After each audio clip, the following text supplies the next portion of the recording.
Ladies and gentlemen, boys and girls, grab your popcorn because it's fireworks season on Capitol Hill. And this is where I'd stand up and do a jig if I could, and I don't have any music, so it's pointless anyway.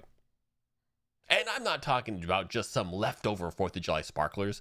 Cory Booker and the Democrats, because no one lobs friendly fire like these guys, are locked in a cage match after Booker accused his own colleagues of being complicit. Shocking. Complicit with Trump's agenda. A Democrat accusing someone else of going along to get along is like Jeffrey Dahmer complaining about the catering. It's nonsense.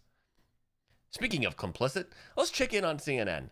Again, this is where we'd have some sort of graph of a chart just crashing into the bottom, right? A little explosion. Their ratings have hit depths that require scuba gear.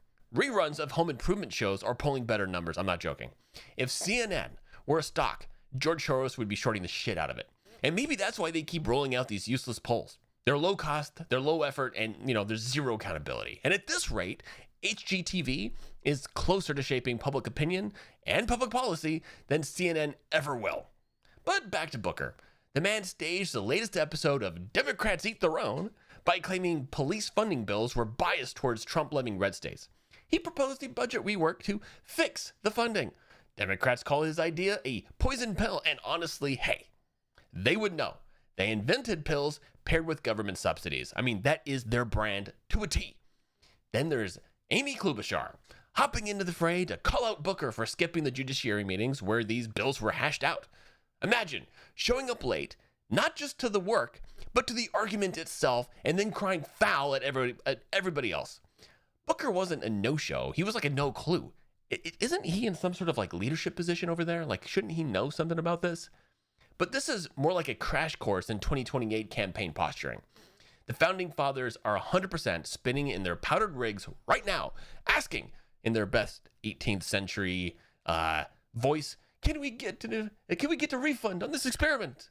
And of course, I have no idea how to do that voice, so we're gonna have to tune into Jon Stewart. He's got it covered. But this isn't even the first big theatrical moment.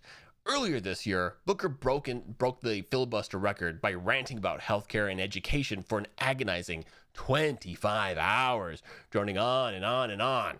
This is longer than it takes to sit through The View in an airport lounge. He claimed, though, it was for the Constitution. Sure, because the founding fathers, once again, totally envisioned Booker, his tweets, shaping the Republic. Honestly, Booker deserves a sponsorship deal with Dr. Scholl's because carrying the weight of all of these grievances isn't easy on the feet. And speaking of Dr. Scholl's, did you guys know that these insoles were originally made for factory workers? Which makes sense, they're on their feet all day. But imagine this, if you could come up with a version to cushion all the flip-flopping in Washington, those things would sell faster than Hunter Biden trying to pawn off his artwork. Meanwhile, down in good old North Carolina, we got Roy Cooper kicking off his 2026 Senate bid. And his strategy?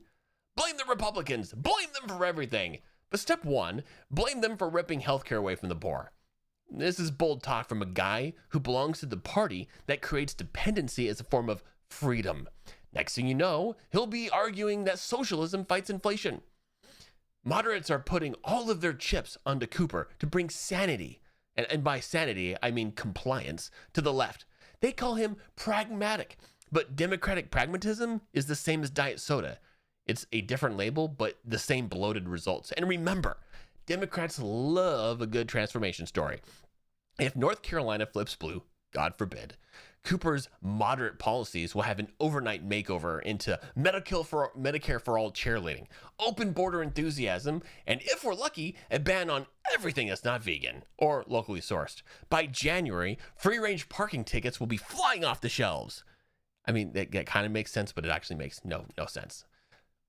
The classic Democratic Civil War is Cory Booker swinging his resistance banner, Cooper holding a lukewarm latte labeled Unity, and Republicans sitting in the corner. I mean, we're literally just in the corner watching popcorn. But the trick here is we need to figure out how to get these Democratic infightings into pay-per-view. It would fund half the agenda.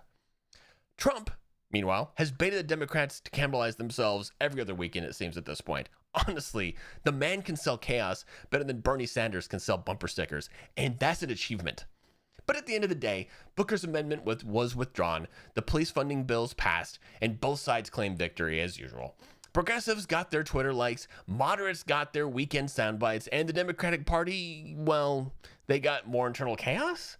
If their 2026 plan is to fit firebrands like Booker against vanilla centrists like Cooper, once again, Republicans, we're just going to be watching with the type of glee only a tax cut can provide. But folks, we're just getting started. Don't touch that dial.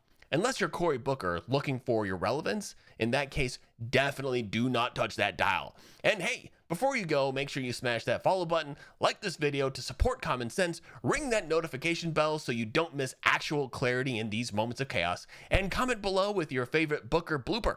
Or just tell us if you're a Klobuchar fan, which statistically makes you her only fan.